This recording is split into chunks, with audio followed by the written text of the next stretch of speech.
Firman Tuhan, mari sama-sama kita mau katakan amin. Silakan duduk Bapak Ibu. Selamat siang, shalom.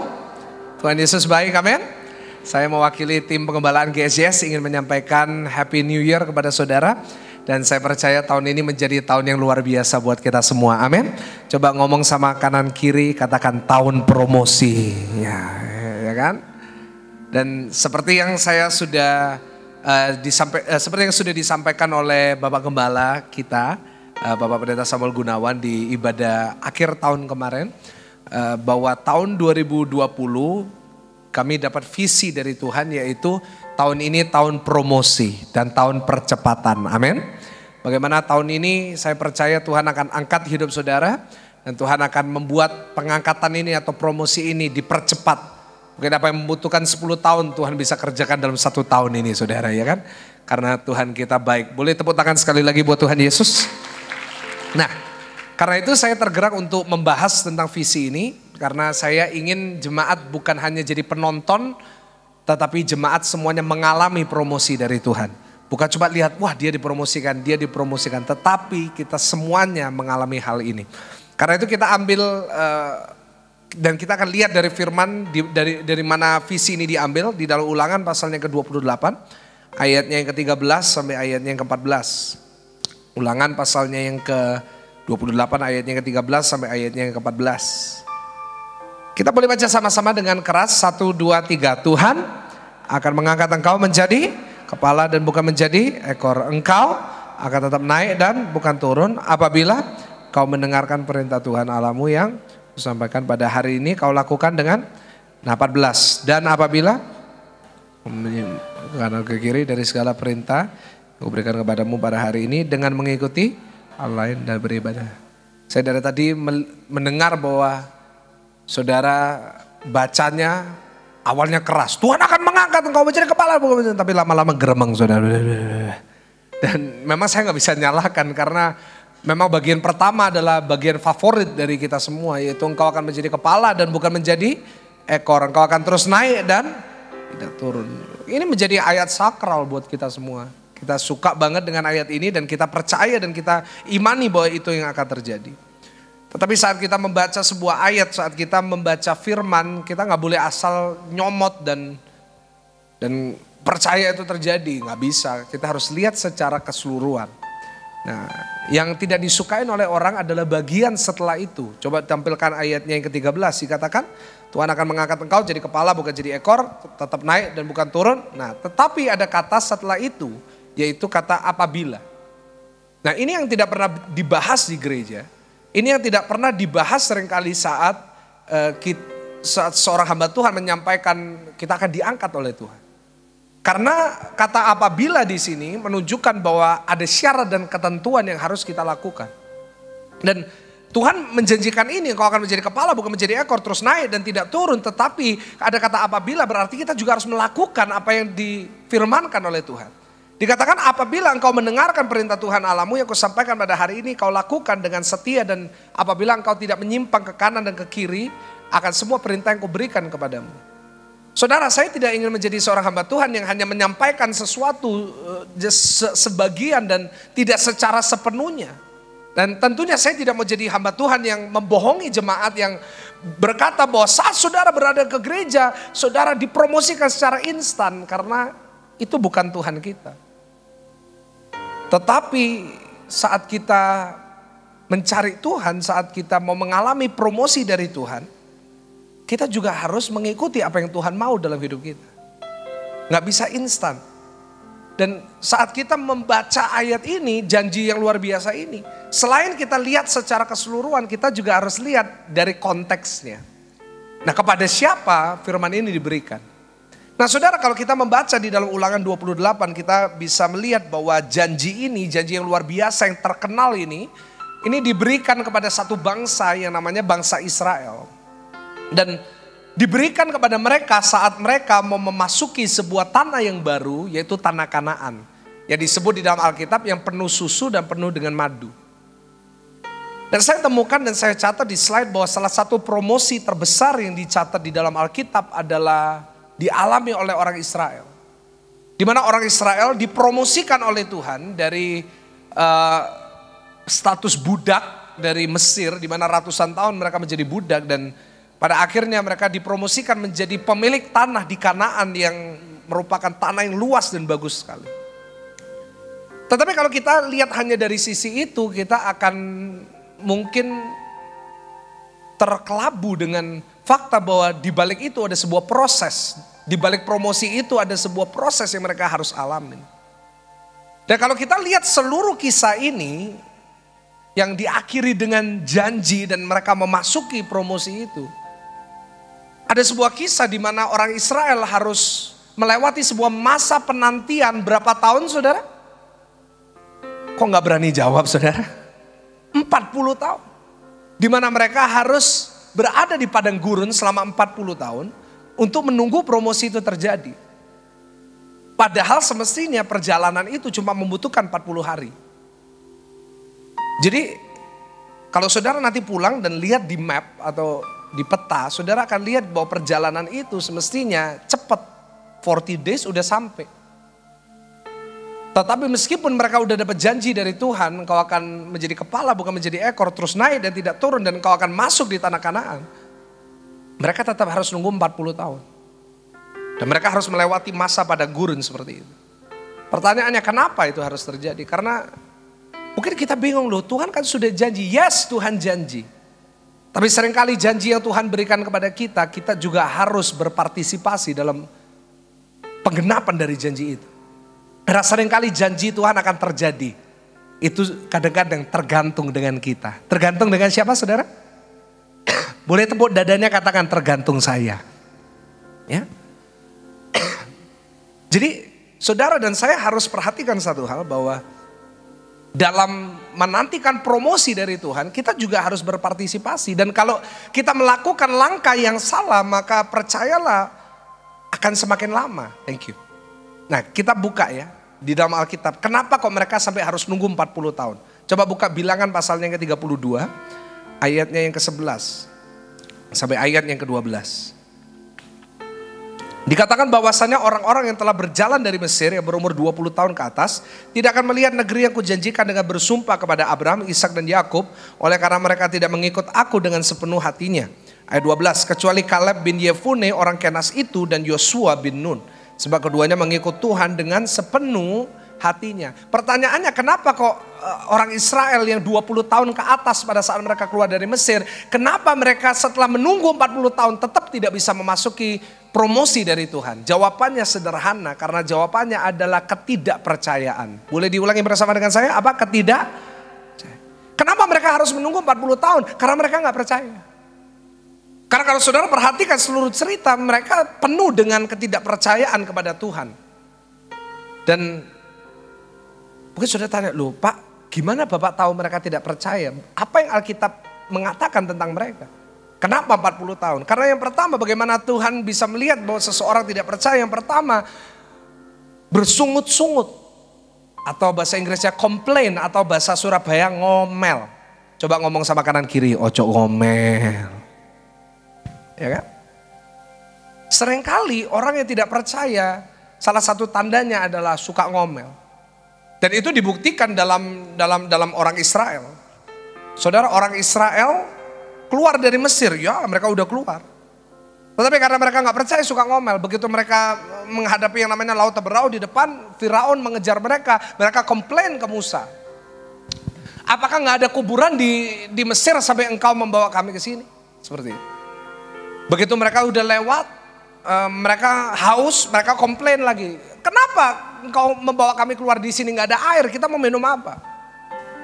Lalu mereka lewat lagi, mereka ke sebuah tempat, mereka lapar, mereka rindu makanan dari Mesir. Mereka bilang kepada Musa, they complain again. Musa, come on, masa makanan di Mesir kurang sampai engkau harus membawa kami kepada gurun untuk mati dan untuk nggak bisa makan? They complain again.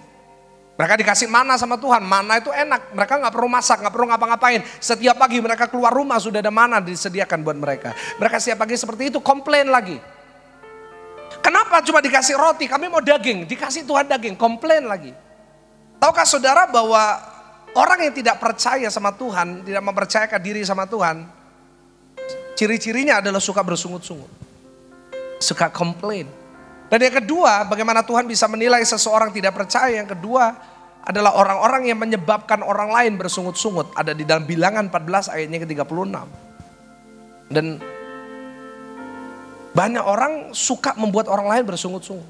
Membuat istrinya bersungut-sungut, membuat suaminya bersungut-sungut, membuat keluarganya bersungut-sungut. Nah, itu adalah tanda orang-orang yang tidak percaya. Seperti 10 pengintai. Di mana Tuhan menyuruh Musa mengirim 12 pengintai untuk mengintai tanah Kanaan, dan begitu 10 orang ini kembali beserta dengan Yosua dan Kaleb, 10 pengintai ini memberitakan sebuah bersungut-sungut, memberitakan sebuah kabar jelek kepada Musa dan membuat seluruh bangsa bersungut-sungut. Itu yang dianggap Tuhan tidak percaya. Dan orang yang suka bersungut-sungut dan membuat orang lain bersungut-sungut dan tidak percaya, orang seperti ini tidak akan dipromosikan oleh Tuhan. Dan seperti orang Israel generasi yang lama, mereka akan berada di padang gurun selama 40 tahun dan tidak mengalami apa-apa. Lalu mungkin saudara lihat, saya lalu loh Pak, mateng Pak, saya suka ngomel loh Pak. Keluarga saya suka ngomel, terus masuk kita gak dapat promosi dari Tuhan. Memang seperti itu. Tetapi ada kabar baik buat saudara dan saya. Karena ada Tuhan Yesus yang mati buat kita, yang mati di atas kayu salib buat kita. Nah, Tuhan Yesus menjamin bahwa saat kita percaya kepada Dia, kita menjadi ciptaan yang baru. Dan ciptaan yang baru akan mengalami promosi dari Tuhan. Kasih tepuk tangan buat Tuhan Yesus yang paling luar biasa. Dan karena itu kita sekarang ciptaan yang baru itu digambarkan seperti orang Israel, ya generasi yang baru. Di mana orang Israel ini, di mana yang lama sudah mati dan mereka yang baru ini akan memasuki tanah Kanaan bersama dengan pemimpin baru yaitu Yosua. Dan mereka akan memasuki the next level. Mereka akan memasuki level yang baru, yaitu promosi dari Tuhan. Dan saya yakin itu juga saudara alami di tahun ini. Amin saudara. Kita memasuki promosi. Nah, tetapi sebagai ciptaan yang baru yang akan memasuki promosi dari Tuhan, kita juga harus melakukan sesuatu. Kita juga harus merubah diri kita. Jangan sampai di level berikutnya kita membawa beban dari level sebelumnya. Saudara, seringkali kita sebagai manusia, kita sebagai orang percaya, kita suka mencari next level. Kita ingin hidup kita dipromosikan bukan untuk apa, tetapi untuk menyingkirkan masalah yang berada di level kita sekarang. Kita selalu mencari hidup kita diangkat. Kenapa? Supaya masalah yang saya hadapin sekarang bisa disingkirkan, bisa hilang. Tetapi di dalam Tuhan masalah bukan dihilangkan, tapi masalah diatasin. Boleh katakan amin? Kalau kita mau mengalami promosi dari Tuhan, mari kita sama-sama atasin masalah kita dulu. Mari kita atasin kekurangan kita dulu, baru kita nanti akan dibawa Tuhan dipromosikan. Bukan untuk menyingkirkan Bapak Ibu.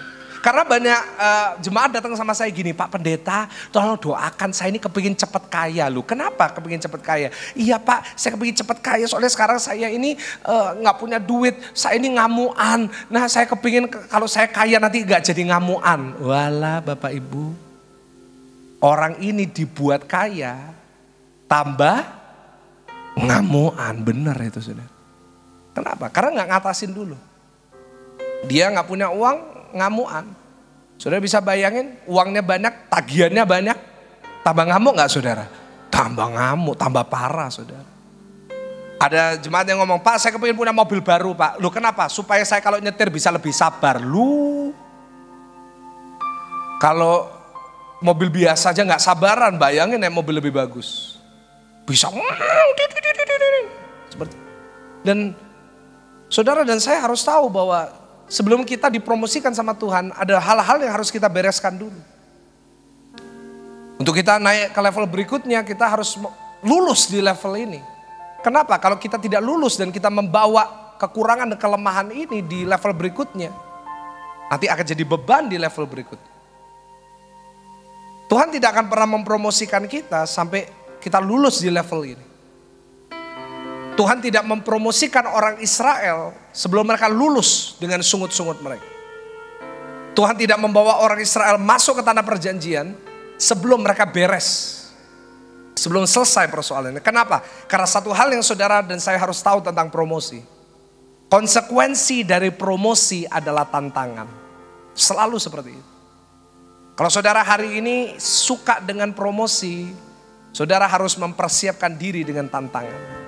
Karena promosi menghadirkan tantangan yang baru, tantangan di level kita berikutnya harus diselesaikan dulu. Stop dulu. Finish dulu, baru kita dinaikkan level sama. Karena selalu seperti itu. Di dalam Alkitab kalau seseorang mau dipromosikan oleh Tuhan, pasti ada tantangannya baru. Seperti Daud. Daud ini dipromosikan dalam kehidupannya. Daud dipromosikan dari seorang gembala, dari 2-3 ekor kambing domba dipromosikan jadi raja. Tapi apakah itu instan? Tidak. Tetapi dia harus membereskan dulu, dia harus beres dulu di level gembala, baru diangkat Tuhan jadi raja. Di saat dia beres dengan gembala, gimana kita tahu dia beres dengan level gembala? Karena di saat dia harus menjaga 2-3 ekor kambing domba, ada beruang, ada singa yang datang, gak langsung, PN, enggak. Tapi 2-3 ekor kambing domba di bawah penjagaannya, begitu ada singa dan beruang dilawan dan dibunuh. Dan memang setelah dia selesai dinaikkan level, tapi sebelum dia naik level tantangannya baru, yaitu Goliat. Kalau dia nggak beresin singa dan beruang, nggak bisa ngelawan Goliat. Karena itu harus beres dulu, baru dipromosikan. Dan di saat orang Israel udah beres, di saat mereka sudah bertobat, di saat mereka sudah berhenti bersungut-sungut, di situ Tuhan membawa mereka masuk di promosinya Tuhan, yaitu tanah perjanjian. Dan saya berdoa setiap kita di awal tahun ini, mari kita bereskan level ini. Supaya di tahun promosi ini Tuhan dapat angkat kita terus naik dan tidak turun. Ada amin? Karena itu saya hari ini akan membawakan satu khotbah, yaitu temanya atau judulnya Start Strong. Boleh diulangi bersama dengan saya? Apa? Start. Mulailah dengan kuat.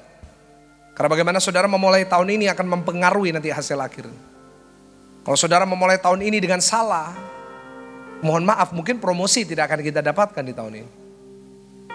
Tetapi kalau kita mulai dengan benar, percayalah seperti orang Israel masuk tanah Kanaan, tembok-tembok Yeriko akan dirobohkan dalam hidup saudara. Ini gitu. Kita buka sama-sama dalam Yosua pasalnya yang pertama, ayatnya yang pertama sampai ayatnya yang ke-9. Yosua pasalnya yang pertama, ayatnya yang pertama sampai ayatnya yang ke-9. Saya akan baca ayatnya yang pertama, saudara yang kedua, dan kita akan bergantian. Tahun lalu memang saya menyampaikan khotbah yang sama, saudara. Judulnya aja sama, yaitu Start Strong. Kalau saudara ingat tahun lalu saya membahas tentang bersyukur. Nah, kalau saudara mau dengar khotbah itu atau mau baca, saudara bisa lihat di warta hari ini. Karena memang saya sengaja menaruh khotbah itu hari ini di warta gereja supaya saudara bisa memulai tahun ini dengan bersyukur. Amin saudara? Ayo mulailah bersyukur untuk apa? Bersyukur untuk apa yang Tuhan udah berikan tahun lalu. Dan bersyukur untuk apa? Bersyukur untuk apa yang Tuhan belum berikan tahun lalu. Karena tahun ini Tuhan akan berikan buat saudara, kan gitu. Ya, dan hari ini saya akan membahas sesuatu yang berbeda, yang lebih dalam lagi. Saya baca satu, saudara dua, dan kita bergantian. Sesudah Musa hamba Tuhan itu mati, berfirmanlah Tuhan kepada Yosua bin Nun abdi Musa itu demikian. Dua, apa? Hambaku. Sebab itu bersiaplah sekarang, seberangilah sungai Yordan ini, engkau, bangsa ini menuju negeri yang aku berikan kepada mereka, kepada setiap tempat yang akan diinjak oleh telapak kakimu kuberikan kepada kamu seperti yang kujanjikan kepada Musa. 4, dari mana nih sebelah sana itu sampai sungai besar, yakni sungai Efrat, seluruh tanah orang Het sampai ke laut besar di sebelah matahari terbenam, semuanya itu. Seorang pun tidak akan dapat bertahan menghadapi engkau seumur hidupmu, seperti aku menyertai Musa, demikianlah aku akan menyertai engkau. Aku tidak akan membiarkan engkau dan tidak akan meninggalkan engkau. 6, kuatkan hatimu sebab engkaulah yang akan memimpin bangsa ini memiliki negeri, janjikan dengan bersumpah kepada nenek moyang mereka untuk diberikan kepada. Hanya kuatkan dan teguhkan hatimu dengan sungguh-sungguh, bertindaklah hati-hati sesuai dengan seluruh hukum yang kuperintahkan kepadamu oleh hambaku Musa. Janganlah menyimpang ke kanan atau ke kiri, supaya engkau beruntung kemanapun engkau pergi. Saudara mau beruntung kemanapun saudara pergi? Nah ya kan? Ayat 8 kita baca sama-sama, 1, 2, 3. Janganlah, katakan kitab Taurat ini, tetapi renungkanlah itu siang dan malam, supaya engkau bertindak hati-hati sesuai dengan segala yang tertulis di dalamnya. Sebab Dengan demikian perjalananmu akan berhasil dan engkau, saudara mau berhasil dan beruntung? Ya kan? Nah, kita mau belajar sama-sama dari perintah Tuhan ini. Karena posisi orang Israel di sini sama seperti kita hari ini. We're entering a new season. Kita memasuki musim yang baru. Kita memasuki dekade yang baru, 10 tahun yang baru. Kita memasuki tahun promosi. Mari kita perhatikan apa perintah Tuhan. Dan ini yang Tuhan ingin sampaikan kepada setiap saudara yang hadir. Yang pertama, hari ini saya akan membahas satu saja. Nanti minggu depan dan mungkin beberapa minggu saya akan lanjutkan seri khotbah ini. Bagaimana kita memulai tahun 2020 dengan kuat. Dan saya percaya nanti Desember saudara akan banyak kesaksian tentang bagaimana Tuhan mempromosikan hidup saudara. Nah, yang pertama dan yang terakhir untuk hari ini. Kita kembali baca ayatnya ke-8. Dikatakan, janganlah engkau lupa memperkatakan kitab Taurat ini, tetapi renungkanlah itu siang dan malam. Saudara, yang pertama dan yang terakhir untuk hari ini. Bagaimana kita bisa memulai musim yang baru ini dengan baik. Bagaimana kita memulai tahun ini dengan baik. Yaitu yang pertama, prioritize God. Prioritaskan Tuhan. Boleh diulangi bersama dengan saya, apa prioritaskan siapa? Dikatakan di dalam Alkitab, janganlah engkau lupa memperkatakan kitab Taurat ini, tetapi renungkanlah itu siang dan, maksudnya apa siang dan malam? Apakah jam 12 terus sampai jam 7 malam Pak? Bukan, tapi siang dan malam menunjukkan perintah Tuhan untuk engkau merenungkan ini the whole day, seluruh hari. Karena pada zaman itu istilahnya orang siang dan malam adalah the whole day, sepanjang hari renungkan itu.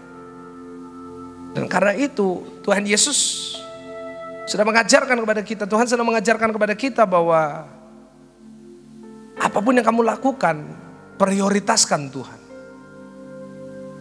Dan kalau saudara perhatikan dalam memasuki tanah Kanaan, Yosua fungsinya menggantikan Musa. Siapa Musa ini? Musa adalah pemimpin, bukan hanya pemimpin rohani. Karena pemimpin rohani ada lagi. Tetapi Musa dan sekarang Yosua dalam kasus ini, Yosua fungsinya memimpin semua. Yaitu memimpin baik rohani maupun militeri maupun politik maupun tentara, siapapun itu dipimpin oleh Yosua. Jadi kalau saudara lihat bahwa Yosua ini memiliki tanggung jawab yang besar. Waduh, dia ngatur semuanya. He does everything. Tetapi Tuhan saat memerintahkan kepada dia, saat Tuhan berbicara kepada Yosua, Tuhan tidak ngomong, kamu ngatur ini yang baik ya, yang kayak gini. No, Tuhan gak ngomong itu dulu. Tuhan ngomong nanti di beberapa pasal berikutnya, baru Tuhan perintahkan itu. Tetapi perintah pertama yang harus dilakukan oleh Yosua adalah jangan lupa memperkatakan kitab Taurat ini, dan renungkan Taurat ini siang dan, ini bicara tentang prioritas. Dan percayalah kalau saudara mau memprioritaskan Tuhan dalam hidup saudara, penyertaan Tuhan akan sempurna dalam hidup saudara. Dan saat saudara memprioritaskan Tuhan dalam hidup saudara, maka percayalah firman Tuhan berkata engkau akan berhasil dan beruntung. Dan semua janji tadi yang berkata bahwa engkau akan terus naik dan tidak turun. Kalau saudara membaca tadi, setiap tanah yang kau injak akan menjadi milikmu, kau akan disertai, semuanya akan ditambahkan kepada saudara saat saudara memprioritaskan Tuhan. Pertanyaannya, kenapa kita harus memprioritaskan Tuhan? Yang pertama, karena prioritas selalu menunjukkan isi hati seseorang. Priority shows him your heart. Saat kita memiliki prioritas, itu pasti kelihatan isi hati orang itu. Bagaimana kita bisa mengerti isi hati orang? Lihatlah prioritas hidupnya. Kalau seseorang hatinya tertuju kepada batu akik, maka percayalah kalau dia punya uang, hal pertama yang akan dia beli apa saudara? Akik. Kalau hatinya di mobil mewah, begitu dia punya uang, pasti hal pertama yang dia beli saat dia punya uang, beli apa? Karena prioritas selalu menunjukkan isi hati seseorang. Saudara lihat anak-anak saudara, saat ada perubahan prioritas dari main game, terus tiba-tiba prioritasnya ganti teleponan, terus cekikian. Berarti hatinya terletak di pasangannya. Yaitu lagi pacaran. Zaman sekarang istilahnya bucin. Apa itu istilah bucin itu apa? Budak cinta. Loh. Kenapa ada istilah budak cinta? Karena seseorang yang lagi jatuh cinta, seseorang yang memberikan hatinya kepada seseorang, pasti memprioritaskan orang ini. Mau apapun, whatever happens, orang ini nomor satu. Pacarnya nomor satu. Nah, perkataan bisa bohong. Ya, kita kalau ngomong kadang-kadang bisa bahasa gaulnya gomba. Tetapi prioritas tidak akan pernah bisa bohong. Karena prioritas akan menunjukkan aslinya hatinya orang itu seperti apa. Seseorang bisa berbohong dengan berkata I love Jesus. Kalau saudara mau hanya ngomong itu gampang. Tinggal saudara nanti abis ini foto lagi di gereja, foto misalnya kayak gini fotonya, terus saudara masukkan di Insta Story, masukkan di WhatsApp Story, saudara terus I love Jesus. Udah kelihatan bahwa you love Jesus lewat perkataan. Tetapi prioritas akan menunjukkan sebenarnya asli atau tidak cintanya akan Yesus. Ada orang yang berkata I love Jesus deep down in my heart, tetapi untuk ke gereja pun seringkali gak sempet. Ada orang yang berkata I love Jesus tetapi untuk berdoa jarang. Ada orang yang berkata I love Jesus tapi baca Alkitab pun jarang. Ada orang yang resolusinya tahun 2019 baca Alkitab dari Kejadian sampai Wahyu. Tanggal 1 Januari 2019 bacanya dari Kejadian 1 ayat 1 dan 2 sampai berapa? Maka roh Allah melayang-layang di atas permukaan bumi. Kemarin 31 Desember masih maka roh Allah melayang-layang di atas bumi. Ya, dan katanya I love Jesus. Katanya Jesus is number one. Jesus, tetapi prioritas akan menunjukkan itu benar atau tidak. Dan tahukah saudara Daud itu memiliki kebiasaan memprioritaskan Tuhan. Raja Daud yang kita kenal sebagai seseorang yang luar biasa dipromosikan oleh Tuhan. Dia punya sebuah culture, dia punya satu budaya dalam kehidupannya, Tuhan selalu nomor satu. Bahkan kalau kita baca Mazmur, kebanyakan dari Mazmur ditulis sama Daud. Padahal Daud pekerjaannya sangat sibuk sekali pasti. Dia raja, dia memimpin jutaan orang Israel pada saat itu. Tetapi dia masih memberikan waktu, masih ada waktu untuk bermazmur. Bahkan dia berkata, aku bersuka cita kalau dikatakan orang kepadaku, mari kita ke rumah Tuhan. Dan karena itu adalah alasan kenapa kok Tuhan tertarik dengan hatinya Daud. Tuhan tertarik banget sama Daud. Kenapa? Karena hatinya. Bahkan Tuhan berkata sama Samuel, aku menemukan seseorang yang menarik hatiku. A man after my own heart. Seseorang mengejar hatiku. Kenapa? Karena Daud di atas segalanya, di atas reputasinya, di atas kerajaannya, di atas segalanya. Tuhan tetap nomor satu dalam kehidupannya. Pertanyaan saya, apakah Tuhan tertarik dengan hati saudara? Hari ini Tuhan tidak tertarik dengan suara yang bagus. Tuhan tidak tertarik dengan, saudara pintar berkata-kata. No. Tuhan tertariknya apakah saudara memprioritaskan Tuhan atau tidak dalam hidup saudara. Dan pegangan kita, prinsip kita yang harus kita pegang tahun ini adalah Tuhan bukan lihat rupa tapi Tuhan lihat hati. Boleh katakan amin? Saat Tuhan menilai diri saudara, Tuhan tidak menilai dengan perkataan saudara. Tuhan tidak menilai dengan itu, tapi Tuhan lihat dari hati saudara. Dan bagaimana Tuhan bisa lihat hati saudara? Selalu dilihat dari prioritas. Is he number one? Or maybe is he number 4, number 5? Dan yang kedua, kenapa kita perlu memprioritaskan Tuhan? Karena yang kedua, karena priority shows him your dependence on him. Prioritas akan menunjukkan ketergantungan kita akan Tuhan. Saat seseorang bergantung kepada Tuhan, pasti Tuhan diprioritaskan. Tetapi kalau Tuhan dia merasa dia gak butuh Tuhan, itu pasti orang itu gak akan prioritas. Dan seringkali saya menemukan bahwa kata yang dipakai oleh orang-orang yang tidak mau memprioritaskan Tuhan adalah satu kalimat, yaitu tidak ada waktu. I don't have the time, saya gak punya waktu. Saya sering mengajak beberapa orang, ayo Pak ikut melayani, ayo baca Alkitab setiap hari, ayo lebih sungguh-sungguh sama Tuhan. Tetapi seringkali jawaban yang saya dapatkan adalah, Pak saya gak ada waktu. Dan tetapi kembali lagi, waktu itu juga bicara tentang prioritas. Kenapa? Karena waktu akan kita alokasikan untuk prioritas.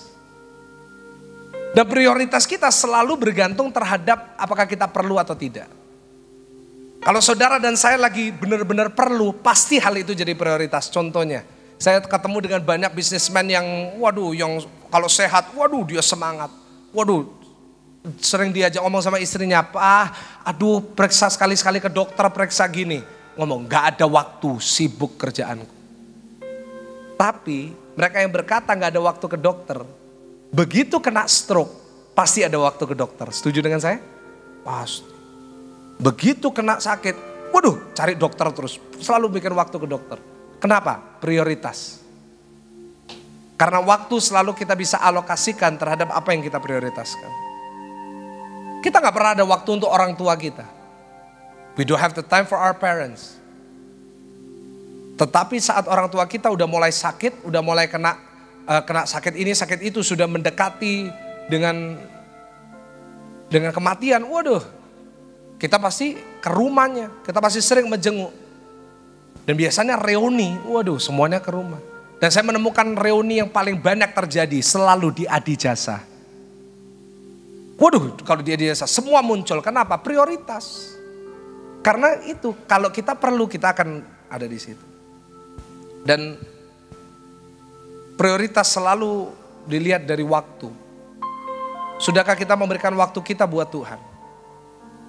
Ada orang kalau ke gereja cuma kalau ada masalah. Tapi kalau gak ada masalah jarang muncul. Saya ketemu dengan beberapa jemaat suka gitu. Kalau ada masalah semua ibadah ikut. Kaum wanita ikut. Kaum pria pun ikut. Padahal perempuan. Youth pun ikut. Padahal umur 50 ditanya, loh tante kok ikut? Gak apa-apa, saya mau beribadah. Tapi begitu utangnya sudah beres, begitu sakitnya udah sembuh, hilang. Loh kemana tante? Kok gak? Iya meeting. Iya tuh, toko rame gak bisa. Gak no. Tapi saat mereka butuh lagi, mereka cari lagi. Dan orang yang seperti ini, saya takut tidak akan mengalami promosi dari Tuhan. Promosi pun ya paling cuma sebentar aja lalu jatuh. Pesan saya buat saudara, jangan jadikan Tuhan tambal butuh. Boleh katakan amin?